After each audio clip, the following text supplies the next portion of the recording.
Hi, everybody. How are you? Hello. Good to see you. Nice to be back with you again. I brought a visitor and a colleague of mine here today. Simon, have you ever briefed up here before? Only once. Just once before. Okay, well, welcome back. Actually, Simon's going to do the whole briefing today. He's just not aware of this. No, you don't think so. Okay. Well, as many of you may know already, Population, Refugees, and Migration, our bureau here at the State Department, which is led by our Acting Assistant Secretary Simon Henshaw, went to Burma and also to Bangladesh last week. Simon led a delegation there. I was fortunate enough to be able to join them. He was there from the 29th of October to the 4th of November. And which he had a series of meetings, was able to assess the situation on the ground, speak with some government officials, also aid groups, some human rights workers who are taking a lot of reports from the Rohingya refugees. And so Simon's going to give a readout and take a few of your questions, and then, sorry, Simon, I'll take over the briefing after that. Okay. So you're off the hook. Good. Okay. Let me get this out of your way. Go right ahead. Thank you very much, Heather. Good afternoon. I recently led a delegation to Burma and Bangladesh to see firsthand what is happening with regard to the humanitarian situation and the impact of our assistance. The delegation included Deputy Assistant Secretary Scott Busby of the Bureau of Democracy, Human Rights and Labor, Acting Deputy Assistant Secretary Tom Vajda of the Bureau of South and Central Asian Affairs, and Office Director Patricia Mahoney of the Bureau of East Asian and Pacific Affairs. Also, thanks to Heather, she mentioned, she joined us for the final leg of the trip to visit Cox's Bazar, Dhaka, and refugee camps in Bangladesh.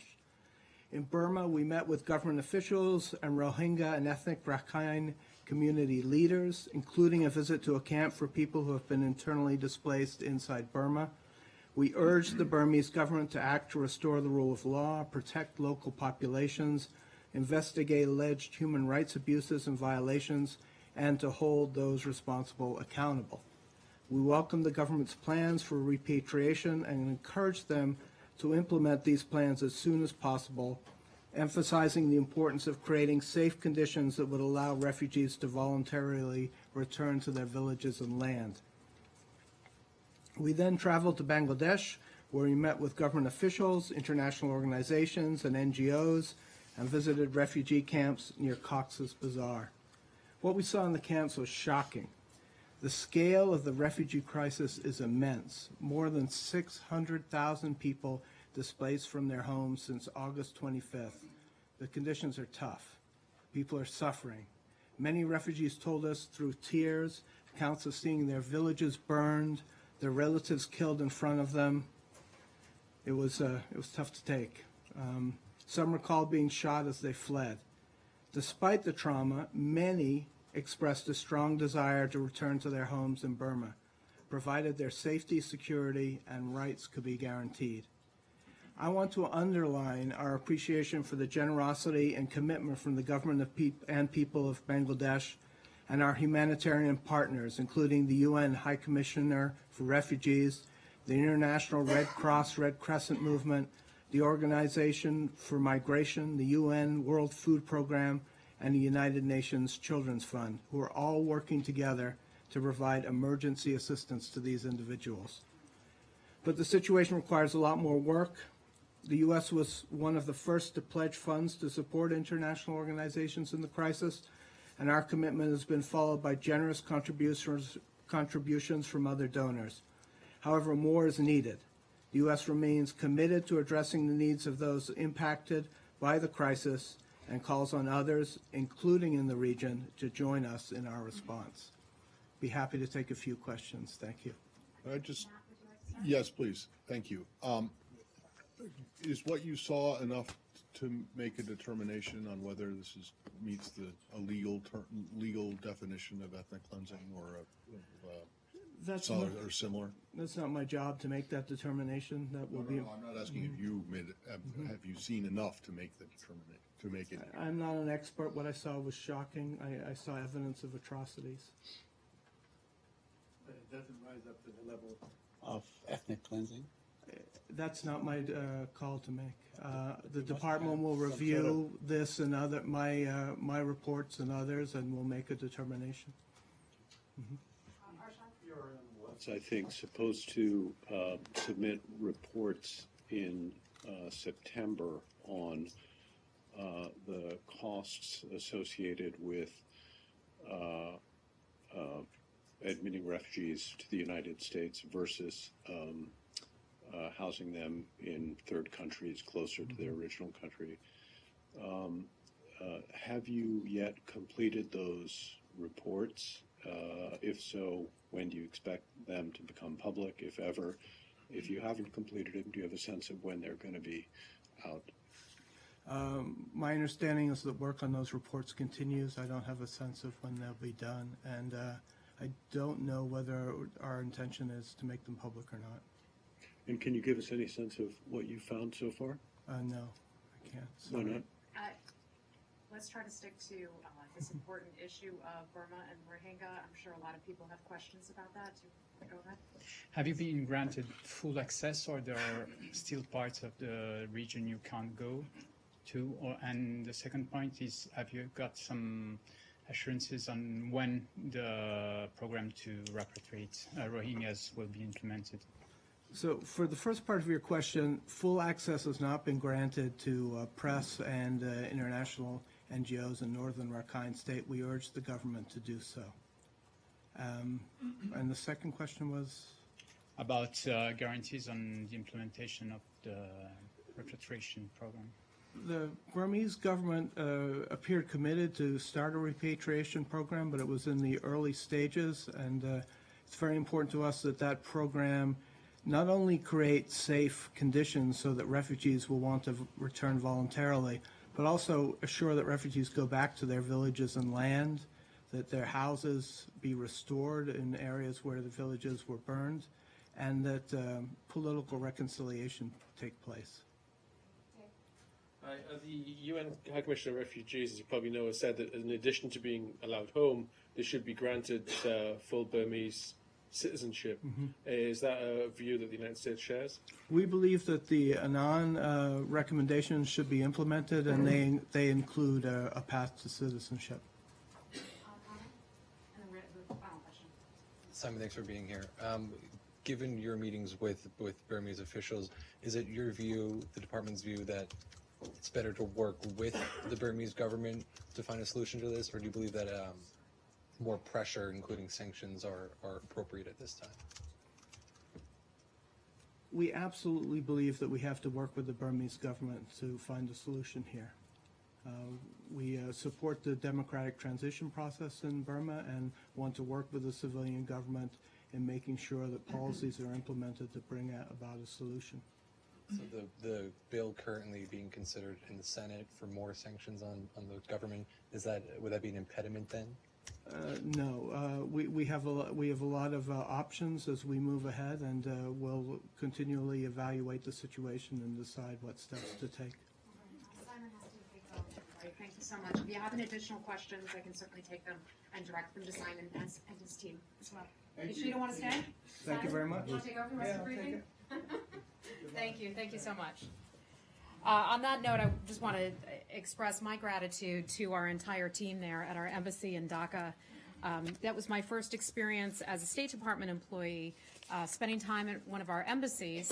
You know, I've been there as a journalist, as a regular civilian before, but actually going there as an employee and spending time with our people and learning more about the situations, the difficult circumstances that they sometimes serve in was really very eye-opening. So I wanted to just give my heartfelt thanks to Ambassador Bernacat and her entire team for taking such good care of us while we were over there. And I just have to say, seeing some of the refugees who had crossed the border firsthand, we went to the border one day, saw the area where they had walked from Bangladesh over to Burma. The day that we were there, we're told about 2,000 crossed the border earlier in the day. There were aid groups that then picked up some of those who were considered or appeared to be the most physically vulnerable. They were then brought to a smaller refugee camp. I believe it held a few thousand people. And I watched as some of these women, elderly men, and children climbed off the bus. And literally the most vulnerable, some of them had no shoes, just a pot where they would put water once they could get water. There was a very, very small child, maybe a month old or so, who looked close to death. Elderly men and women who had to be literally carried off the bus. And we watched as our colleagues, our partners at the International Committee of the Red Cross took incredible care of them with such compassion. And I think that baby ended up being okay. They were able to get that baby over to a makeshift hospital of sorts. But I just wanted to, you all know this as journalists from having been in the field and seen these things firsthand, but how important it was to have seen what those people were going through, and then have had the chance to hear from the government of Bangladesh about the importance that they put themselves on taking care of their neighbors. And they really have done that. They've opened their hearts, they've opened their wallets, and allowed, imagine that, 600,000, more than 600,000, to cross their borders, putting them in camps. It's not where these people want to be, of course, in their camps. They'd rather be home, but at least they're safe for now. So it was an incredible opportunity to see what is really going on and to work with my colleagues in the embassy. So I just wanted to pass that along to you all. I've got a couple pieces of news I want to bring in that I'd be happy to take your questions. First, I want to start out with a Millennium Challenge Corporation announcement and say we are pleased to announce today that our acting Principal Deputy Assistant Secretary for African Affairs, Stephanie Sullivan, joined the Millennium Challenge Corporation acting CEO Jonathan Nash and the President of the Côte d'Ivoire as they signed the $525 million MCC Compact. It's a 5-year grant with Côte d'Ivoire. It is a major economic, political, and cultural hub in West Africa and one of Africa's fastest growing economies and a strong U.S. security partner in the region. Côte d'Ivoire exemplifies the MCC effect, MCC's ability to spur reforms before a dollar of U.S. taxpayer money is spent. After passing only 5 of 20 policy indicators in 2013, the government adopted MCC's scorecard as its roadmap for reform. In fiscal year 2017, the nation passed 14 of the indicators. MCC's Côte d'Ivoire Compact is designed to spur private investment and economic growth, to reduce poverty and support stability in West Africa. MCC's investments will support building workforce capacity by expanding access to secondary education and training and improving the transportation infrastructure in order to facilitate trade and open new markets for goods. The MCC is an innovative U.S. government agency created to fight global poverty and select poor countries with a demonstrated commitment to good governance. Reducing global poverty creates a more stable, secure world with more opportunities for economic growth, both at home and abroad. Secondly, I'd like to announce something pretty neat that our embassy in Islamabad, Pakistan is doing in conjunction with the city of Austin, Texas. They are now developing a platform for collaboration between entrepreneurs and startup incubators in Austin and in Pakistan. The primary goal of this program is to help incubators collaborate on projects that will strengthen and enhance the entrepreneurial ecosystems in their communities.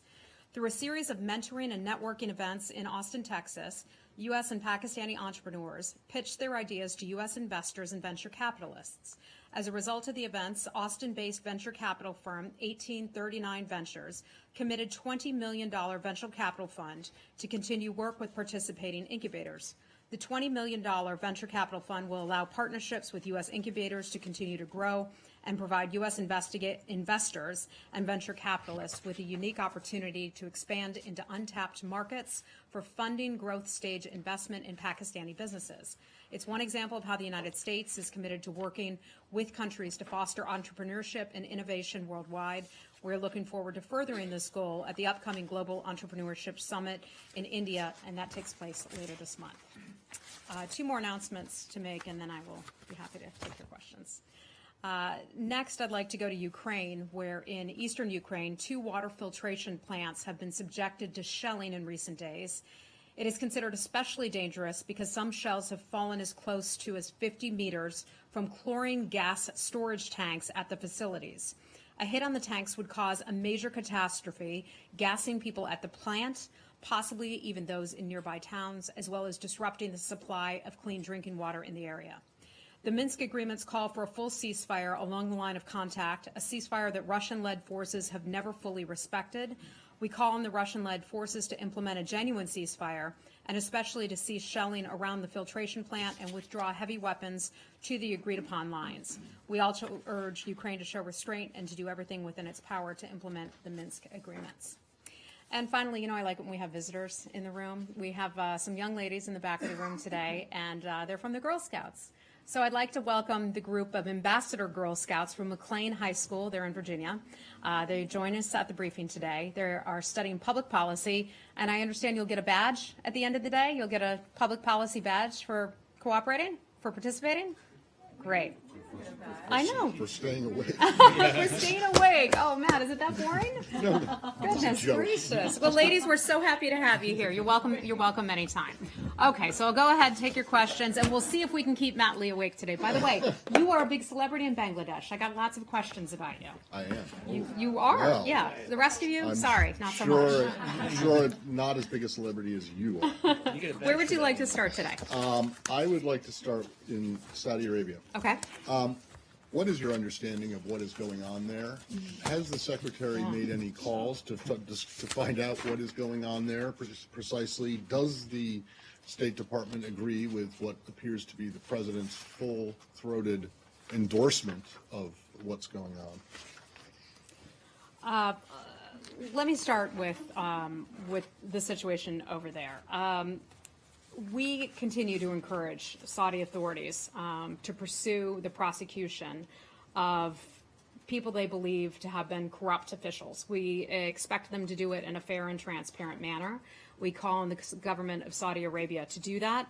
I'm not going to have a lot for you on this matter. In terms of the president's comments, I would just have to refer you to the White House and to the president for his comments on that, and that's about all I'm going to have for you. Has the secretary been in touch with the foreign minister? I will check on that for you. I just returned last evening from my trip, so I will check on whether or not the secretary has been in contact with his Saudi counterparts. Many of those, they've had long relationship with the State Department. Yeah. In fact, with Secretary Tillerson before he was Secretary Tillerson. So how does that impact him in any way? I guess I would just say that, we have a good relationship with many Saudi officials. We have a close cooperation with the Saudi government. As you know, Secretary Tillerson and the president were in Riyadh earlier this year. We had a lot of areas of agreement. Among the things that, the secretary and the president were pleased to announce was the counterterrorism center, the more moderate sort of type of Islam center that was set up in Saudi Arabia. So we have lots of things that we can work on together. We encourage them, and I just want to say this one more time, to pursue any possible prosecution or corruption cases in a fair and transparent manner. Does the increased rhetoric, that we hear from Saudi Arabia and Iran, does it concern you that maybe we're headed towards some sort of confrontation between the two powers in the region? I think I would just have to refer you back to the White House for that portion of it. We're watching the situation very closely, very carefully. We've had a long-standing good relationship with the government of Saudi Arabia. I promise. There has been a news item that President Hadi of Yemen has been placed under house arrest with his sons and so on in Saudi Arabia. Are you aware of that? I have not seen that report. Okay. Go ahead. Go. Just hold on. Transparent Michelle, matter. hold on. Are you still with Saudi? Yes. Yeah. So did the U.S. get any heads up on this? We did not. Even though Jared Kushner was on his trip there recently, did he have any discussion? I have not this? spoken with Mr. Kushner, nor have I spoken with his office to ask that a question. I know we did not have a heads up that was going to happen. Okay, and I know that we've heard the support from the president on the corruption. We've heard his support in the past, even on the situation towards Qatar. But now when we hear Saudi say that they're going to treat Lebanon as if it's declaring war, and they're going to see this Houthi missile as potentially an act of war by Iran, what is the U.S.'s stance on those kinds of statements? Well, in terms of what happened, in terms of a launch into Saudi Arabia, that is a situation that we're continuing to assess right now. We don't have a full determination on who is responsible for that. So the State Department is not in agreement with the UN ambassador? Let me pull up Nikki Haley's quote here, because Ambassador Haley's quote, pardon me, because she didn't ascribe full responsibility. She said the one that was shot down over Riyadh on November 4th may also be of Iranian origin. In that comment, she was referring to a earlier Iranian missile that was shot back in July of 2017. We're just not there yet, and she didn't say that either. We just don't know who is responsible for that Well, yet. if it is, I mean, and there are some who believe that it definitely was, based on the evidence that's there. It very well may be. Yeah. We're just not there yet. We haven't made that determination. But if it was an Iranian missile, for Saudi Arabia to be saying that this was an act of military aggression on the part of Iran and that it could be an act of war, how does the State Department view this? I mean, I think I would support? go back to what I frequently say about hypotheticals, and it's a hypothetical, so I'm just not going to get into that at this point. But we'll keep watching this. As we learn more information, we'll have more for you on it. Okay? Arshad, yeah. go right ahead. Do you have something on this? Does the State Department believe that Saudi Arabia is pursuing its anti-corruption actions, including the detentions over the weekend, in a fair and transparent manner? I think if they choose to go ahead and prosecute these cases, we certainly anticipate that they would do it in a fair, just, and transparent manner. But is the detention of these people in and of itself, leaving aside the question of subsequent prosecution, is the detention of these people being handled in a fair and transparent manner? I could only go back to what the Saudi government has said, and the Saudi government, and I can't speak on their behalf, but they have laid out a case that these officials were guilty of corruption of sorts, alleged corruption of some sort. So I'm not going to go beyond what the Saudi government has said. We're not there on the ground to assess the cases of these individuals, so I'm not going to have any more for you But on you that. are there on the ground. I mean, you have an embassy, you have Well, we contacts certainly with do, this- but Can we're I not finish? there involved with those cases, Arshad. So I'm not going to have a lot for you on this. We are continuing to monitor the situation. They have assured us that any prosecutions that take place will be done in a fair and transparent manner, and we hope that they will hold up to that. And then following up on Michelle's question, is it helpful for the government of Saudi Arabia to assert that it regards actions by two different Sorry, actions by two different countries or players in two different countries as acts of war? Is that helpful? Is it helpful for it to say that it regards unspecified actions by Hezbollah as acts of war, and similarly to regard the missile as an act of aggression? Does that help? I think we have to look at the region in which they live. When we talk about concerns about terrorism and destabilizing forces in the region, there's no one that knows that better than some of the countries in that backyard. And so I think it's natural. I mean, imagine this. There was a missile shot into Saudi Arabia. The believed target was the airport or somewhere close by the airport. Imagine if that had happened here in the United States. It's shocking. I don't think it should surprise any of us that the government would consider that to be a potential act of terrorism. But beyond that, I don't have anything more for you, okay? My question, though, is about whether it's helpful. I mean, let's take the case of Lebanon. Is it helpful for the Saudis to say they regard unspecified actions by Hezbollah as acts of war? You talk about the region. It's a region with a lot of ferment. Is that helpful for the U.S. government's point of view to hear that rhetoric? I think we also know the kinds of activities that Hezbollah has been responsible for. I mean, as Americans, and we have talked about this here before, the Marine barracks bombing, responsible for killing hundreds of Americans. Our vice president went out to one of our Marine barracks here not too long ago to honor those that were killed. So it should be no surprise that Hezbollah is a terror organization. It should be no surprise that Saudi Arabia is upset when a missile gets launched into its territory. That's all I have for you on that, okay? If Hezbollah is a terrorist organization, what about Kataib Hezbollah in Iraq, headed by a man whom the U.S. authorities had imprisoned at Camp Cropper for killing Americans? Isn't that also Lori, a terror organization? I know. You and I, we covered this about a week and a half ago. I just have to refer you back to what we said at that time. Okay, I don't have anything new for you on One that. of your responses to Arshad, you said Yeah. they have assured us that they will handle these cases in a fair and transparent manner.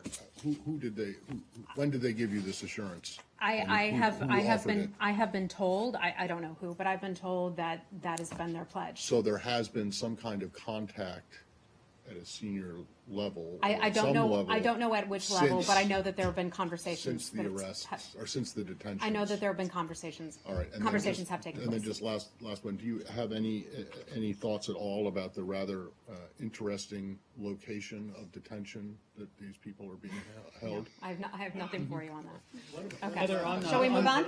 Just Hi. on Saudi Arabia really Hold on. quick, when it comes to the internal problems going on, or or whatever is going on in Saudi Arabia, on top of Yemen, Lebanon, with Iran. Does this Secretary of the State Department believe that this provides a greater incentive or bolster the case for the issue with Qatar to be settled, for Saudi Arabia to come to the negotiating table? I certainly think it brings home to many players in the region that there are some very serious issues that they're dealing with, that we're dealing with. We have followed the GCC dispute since, when did it first begin? May or so? How many months has this gone on? We still call upon all the parties to sit down and work out some sort of an arrangement, because we see that if they're not fully cooperating and working together, that the region can become further destabilized. So perhaps what is going on now will be sort of a wake-up call for the nations to work together and to come to some sort of get some sort of resolution.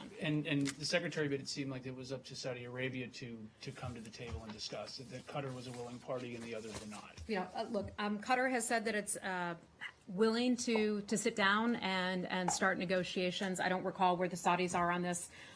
For that matter, but I can check with our folks to see if there are any updates for you. Given the Saudi role in that, and given the Saudi role in the war on Yemen, does the State Department not have some concerns that the current Saudi policies are themselves contributing to destabilization?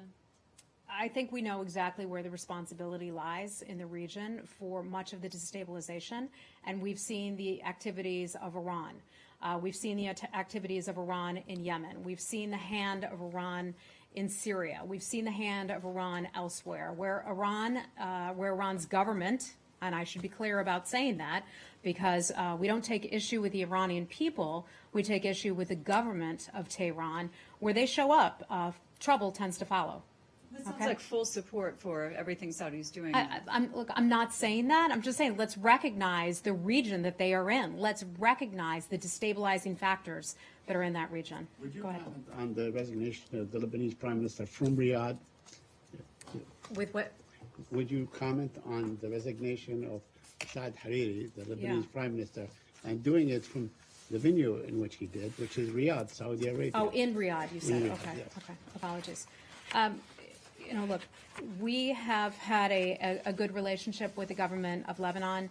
As you may recall, the Prime Minister was here meeting with the President. I believe it was in the month of June that he visited the White House and did, I believe, press conference with the President. Our relationship with the government will not change. We'll continue to just follow and monitor the situation there. Okay. Well, many of your allies would like to see a government or a future government of Lebanon that does not include Hezbollah. But in fact, the facts on the ground would dictate otherwise, because they represent a large portion of the Lebanese population. And in fact, they keep that formula unbalanced, so to speak. So what is your position on that? Well, they certainly have some representation on the ground there in Lebanon.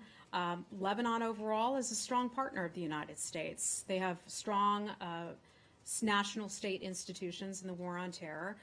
The United States strongly supports the legitimate institutions in the Lebanese state.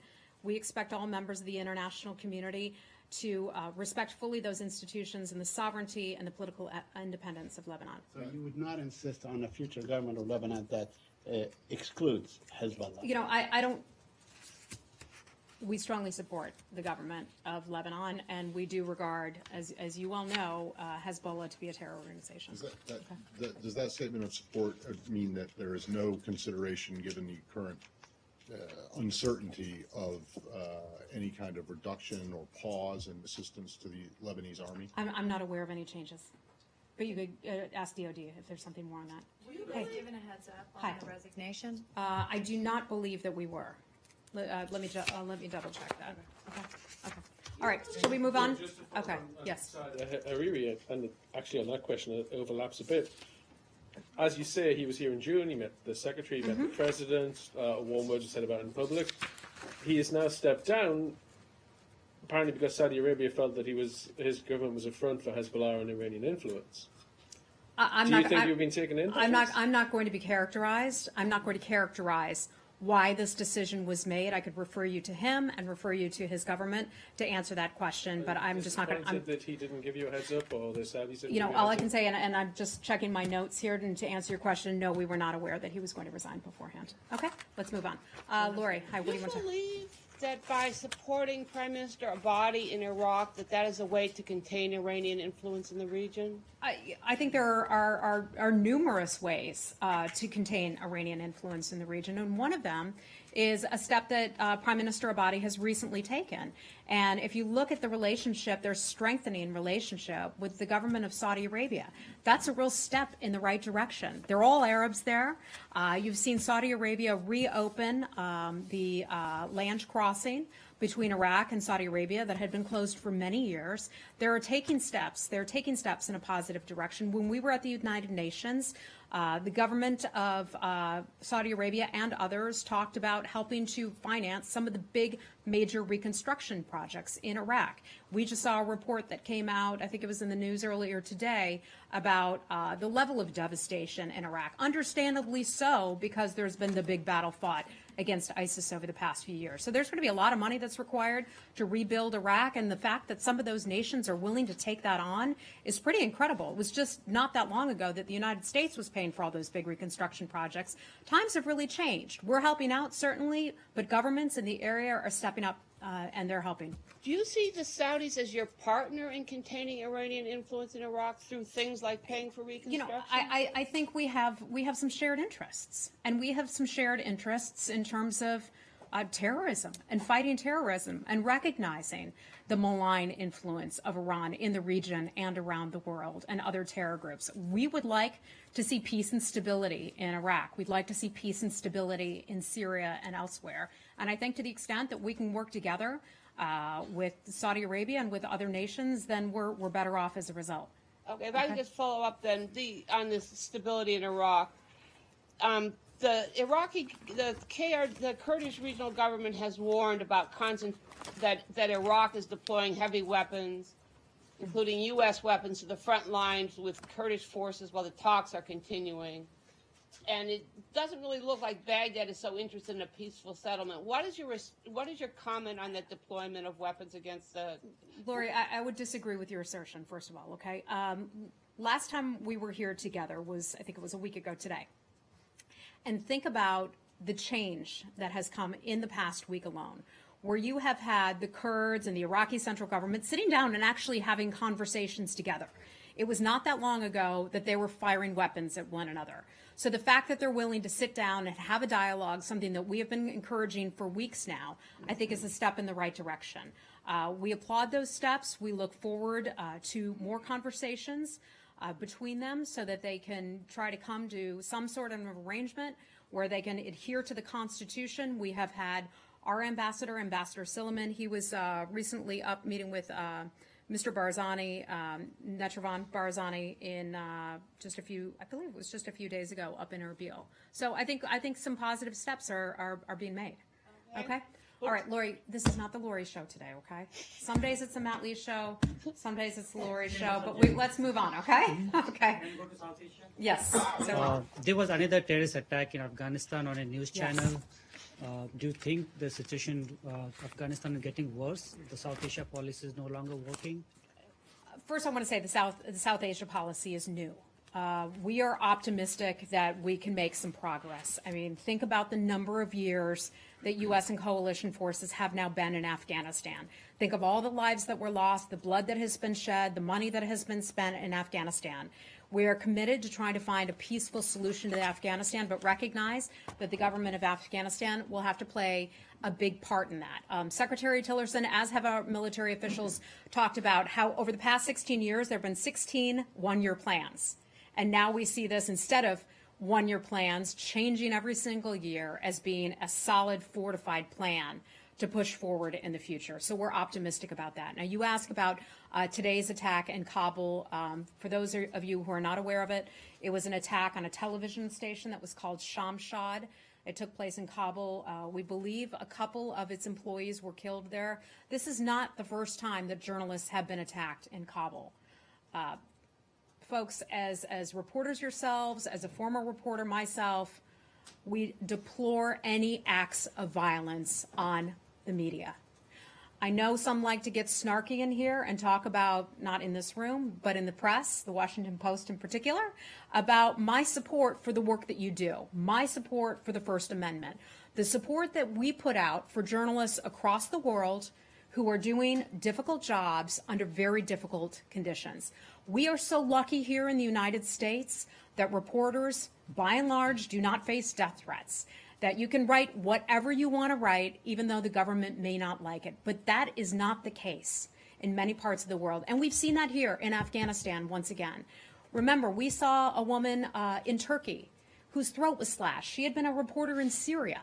We don't know who's responsible for that, but it's pretty clear that that was terrorism. It is disgusting, it is wrong, and we will continue from this room, I will continue to advocate for the rights of journalists, whether it's in Afghanistan, whether it's in Syria, or whether it's in Turkey. So I'm glad that you asked that question about that today. Our commitment to Afghanistan is unwavering, and our thoughts and our prayers go out to those who lost their lives in Afghanistan, just trying to do the work of putting the word out there. What was the snark that you're? Maybe we can tell. Someone in the Washington Post wrote a snarky article about how I defend reporters' free press, how I report the free press. So that was basically it. And I think, you know what? That is what we do here at the State Department. We support and advocate for freedom of speech. And if somebody wants to make fun of me for that, have at it. But that's what we do right here. That's what we care about. The work that you do, I value it, my colleagues value it, and that's something that we value across the world. I have another South Asia related question. Anything else on Afghanistan today? Another South Asia terrorism related question. Okay. Last week, China blocked at the UN Security Council U.S., Britain, and France sponsored resolution to designate a Pakistan-based terrorist, Azhar Masood, as a terrorist. What do you have to say on that? And what's the next step U.S. is trying to follow on it? Okay. Remind me, this is he's a Pakistani, correct? Yes. Yes. Okay. Okay. 1267. Thank you. We've got a lot of countries involved there, so sometimes I'm not always sure where exactly to look for my notes. There we go. B for bad guys. There we go. Okay, so you were talking about the Jaish-e-Mohammed leader, Masood Azhar. Is that correct? Okay. We are aware of this matter. We certainly think that he is a bad guy. We would like to have him on that list. There are some committee discussions that are underway over whether to add him or the entity to the sanctions list. That list is confidential under the United Nations, so unfortunately I'm not going to be able to comment on the deliberations at the United Nations under that.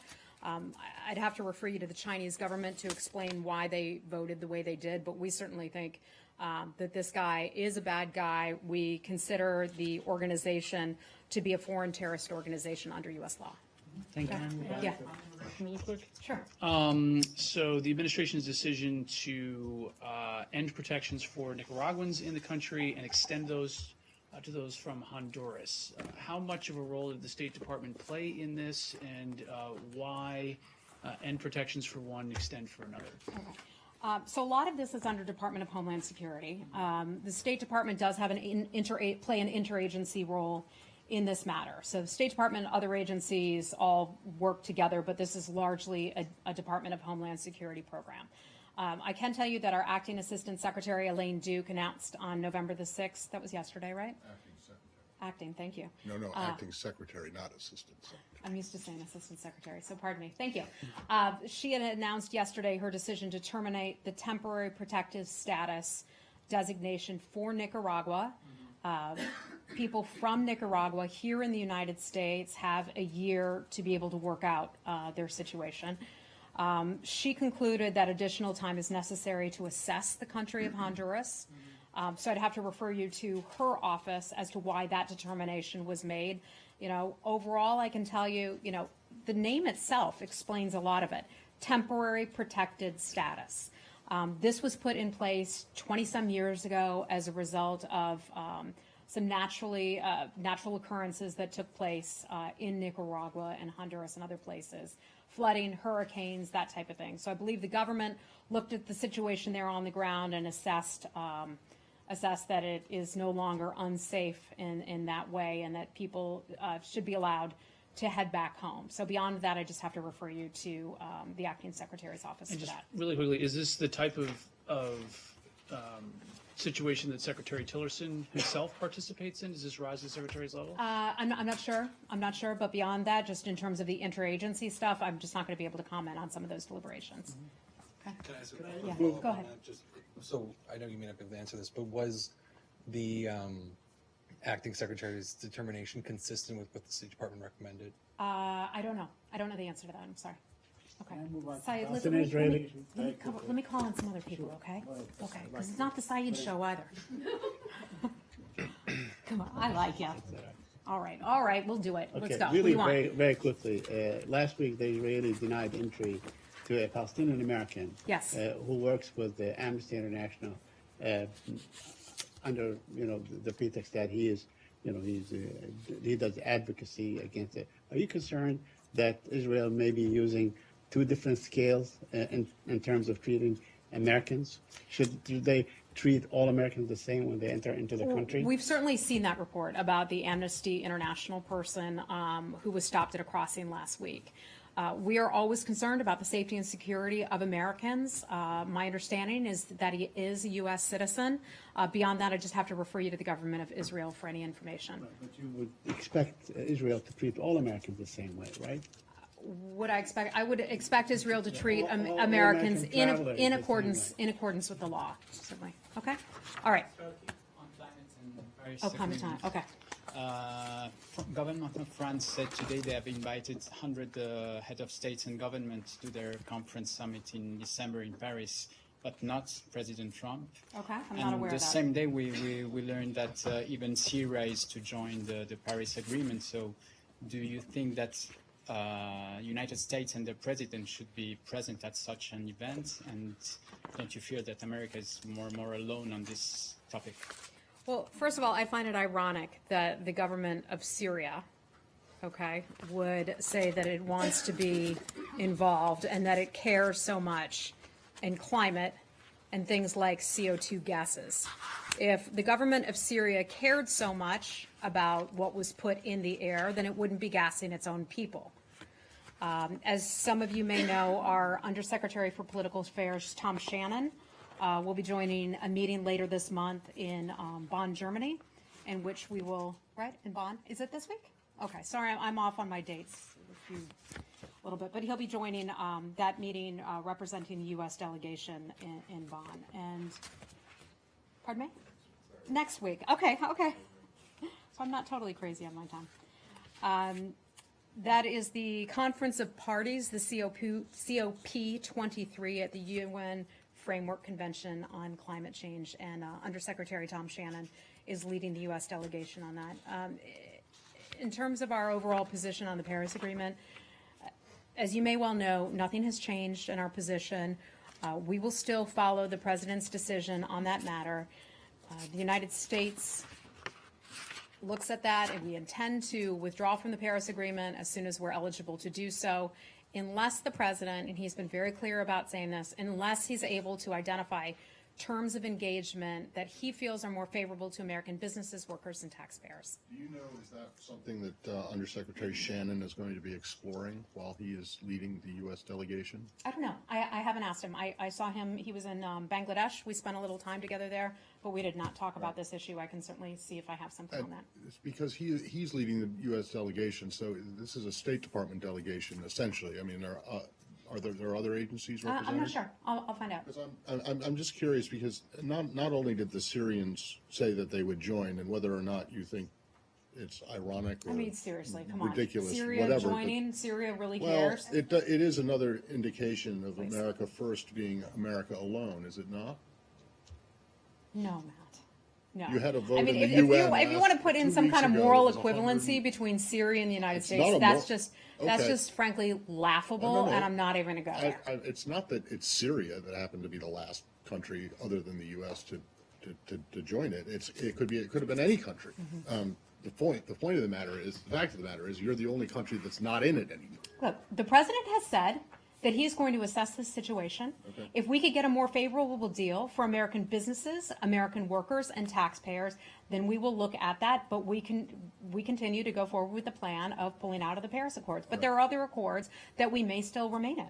Okay, can you explain why exactly the administration thought it would be appropriate to host an event promoting coal use at the Conference of Parties? Yeah, meeting? there may be people who do not like coal, but the reality is that coal powers about 30% or so of the electricity and the power here in the United States. Coal is a reality, whether people like it or not. It is a reality. It heats our homes. Some electricity. argue that it heats the planet as well. Okay, but the fact is, coal is a reality. Whether people like it or not, it's a reality. And so it's a reality that we have to deal with. And so the United States is holding some conversations in which the United States will talk about coal. The United States will also talk about nuclear power. That is a reality. Some countries don't like it, but it is reality. And we're dealing with that right now. So you went after the Syrian government for allegedly caring about CO2 emissions, and yet this country, the United States is hosting this event that promotes the use of coal, which So now you're produces comparing CO2. coal to gassing civilians in Syria. No, that's not at all, and I don't think anyone in this room thinks that's what I'm doing. then You talked about CO2 emissions in I'm Syria. saying, look, if Syria cares so much about the environment, I mean, this is a ridiculous conversation, Matt, but Syria cares so much about its environment, it's not gassing and killing innocent civilians, including women and children. Okay, let's move on from there. This you'll have to take this, I think. Okay. It's very quick. It's Okay. on Bahrain. I asked you about these people who were arrested. It was your Yeah. last briefing. Since in between then and now, there's been some letters that have been written on their behalf to the Okay. Secretary of the Department. Can you? Well, I know that you probably don't. I forgot to. I ask. do not have anything new for you on Can that. you check? I can check in a Thank you. follow-up, okay? Ilhan, hi. On Turkey visa situation, yesterday it seemed like there was some progress on the visa, and the U.S. statement came out from your office that the U.S. received some high-level assurances from Turkey. Then the Turkish embassy here in Washington issued another statement and basically said that denied and said that the Turkish government cannot provide any assurances, and also your statement does not reflect the real, do not reflect the truth, and consider it odd. So, what is the? Yeah. So what is the situation right now? I think that's the question. So we were able to announce, I believe it was just yesterday, that a limited number of appointments are now being taken for all non-immigrant visa classes. So people who want to obtain visas are now able to do so in both Istanbul and Ankara. That is based on what we consider to be improved security conditions at our U.S. mission in Turkey. We are prioritizing, we're only able to do this on a limited basis right now, but we are prioritizing medical, humanitarian, and also student visas in those cases. We've had a series of what I would describe as fairly positive conversations with the government of Turkey. I mean, this is certainly a step in the right direction. It's a positive step. We have received limited assurances that if something should happen with our staff, if Turkey wants to detain our staff, that we will be given a heads up. That's among the things that we were assured. We were told that they wouldn't arrest our people simply for doing their jobs. We still have 2 of our locally employed staff members who have been detained. In terms of Turkey's questioning of our previous statements, I can just show you, I can tell you that the safety and security of our folks is a top issue. The people who were detained, as a natural course of their business, had to engage with law enforcement, with the Turkish government. That is something that is an appropriate part of their job. It is a part of their job description. And for Turkey to put people in jail and claim that they are involved in activities when they're simply doing their jobs, we think is incorrect. But nevertheless, they've taken some steps in the right direction, and we've taken some steps in the right direction. So limited services means students, just 3. We are prioritizing certain types of visas because it's still somewhat limited: medical, humanitarian, and also student visas for now. Okay. There's not a quantity, like a number. No, is there? there's not a number. It's just we have limited people who are able to work on that, and so we're pushing forward. Okay, we're gonna have to wrap it up. So I'll take one last question. Hold on. Look, I've already called him. So hey, yeah.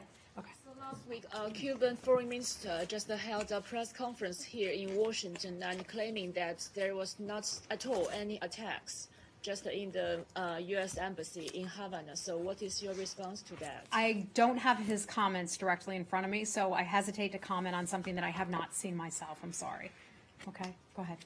And please, regarding, again, the situation with the visas, has there been any change given the difficulty for Cubans to travel abroad, like to Bogota, to access their visas to come to the United States? Last I've heard, that's where we're still processing visas for people who want to come to the United States. One last thing, please. Yes. The Cuban government said that Cuban Americans can now travel if they wish to Cuba to dock in tourist areas with recreational vessels.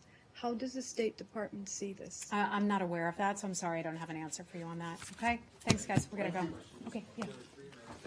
College basketball I really players want to from know UCLA who were arrested in From China. where?